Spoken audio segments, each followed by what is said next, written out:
सोमनाथ मंदिर का इतिहास। सोमनाथ मंदिर भारत के 12 ज्योतिर्लिंगों में से पहला और सबसे महत्वपूर्ण मंदिर माना जाता है। इसका इतिहास प्राचीन काल से लेकर आधुनिक युग तक कई आक्रमणों, पुनर्निर्माणों और आस्था की अटूट कहानियों से भरा हुआ है।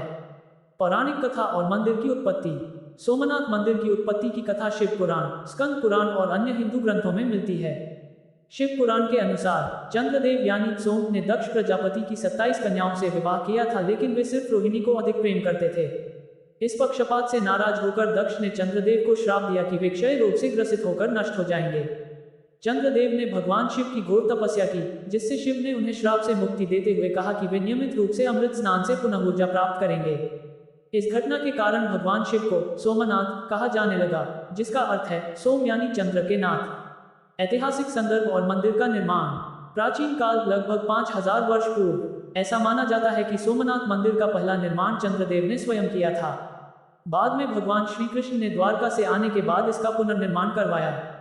महाभारत काल में भी इस मंदिर का उल्लेख मिलता है। गुप्त काल लगभग 4वीं-5वीं शताब्दी। गुप्त सम्राट चंद्रगुप्त विक्रमादित्य गुप्त वंश ने मंदिर को स्वर्ण से सजवाया था। मंदिर पर पहला आक्रमण साल 725। अरब शासक जुनायद अल सिंधी ने पहला आक्रमण किया और मंदिर को नष्ट कर दिया। प्रतिहार राजाओं ने इसका पुनर्निर्माण करवाया।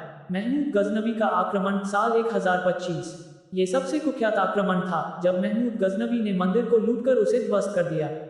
उसने मंदिर से 20 लाख दीनार की संपत्ति लूट ली और इसे पूरी तरह नष्ट कर दिया। दिल्ली सल्तनत के दौरान साल 1299-1394 अलाउद्दीन खिलजी के सेनापति उलुग खान ने फिर से मंदिर को तोड़ दिया। 14वीं शताब्दी में राजा महिपाल ने इसे फिर से बनवाया। अकबर और औरंगजेब के शासनकाल में 16वीं-17वीं शताब्दी। अकबर ने मंदिर को कोई नुकसान नहीं पहुंचाया, लेकिन औरंगजेब ने 1665 में इसे पुनः ध्वस्त कर दिया। इसके स्थान पर एक मस्जिद बनाई गई थी। आधुनिक युग में पुनर्निर्माण साल 1947-1951। जब भारत आजाद हुआ तो सरदार वल्लभ भाई पटेल और के.एम. मुंशी ने सोमनाथ मंदिर के पुनर्निर्माण का निर्णय लिया। 1951 में डॉक्टर राजेंद्र प्रसाद, भारत के पहले राष्ट्रपति, ने मंदिर का उद्घाटन किया। वर्तमान सोमनाथ मंदिर। यह मंदिर चतुर्थ शैली में निर्मित है और अरब सागर के किनारे स्थित है।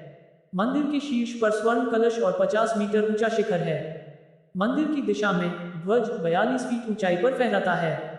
गर्भगृह में स्थित शिवलिंग अति पवित्र और भव्य है। सोमनाथ मंदिर से जुड़े रोचक तथ्य। प्रभास क्षेत्र। सोमनाथ मंदिर उस स्थान पर स्थित है जिसे प्रभास तीर्थ कहा जाता है, जहां भगवान कृष्ण ने अपने देह त्याग से पहले अंतिम दिन बिताए थे। गुप्त द्वार। मंदिर के समुद्र की ओर एक रहस्यमयी द्वार है, जिसे अभेद द्वार कहते हैं। कोई भी रुकावट नहीं। ये दावा किया जाता है कि सोमनाथ मंदिर से दक्षिण ध्रुव तक कोई भी भूमि नहीं है। 12 ज्योतिर्लिंगों में प्रथम, इसे शिव के 12 ज्योतिर्लिंगों में सबसे पहला माना जाता है। सोमनाथ मंदिर केवल एक धार्मिक स्थल नहीं, बल्कि भारत के गौरवशाली इतिहास और आस्था की मिसाल है। अनेक आक्रमणों के बावजूद हर बार इस मंदिर का पुनर्निर्माण हुआ, जो इसे अमर मंदिर बनाता है। यह मंदिर हिंदू संस्कृति और धरोहर की अमूल्य धरोहर है। हर हर महादेव।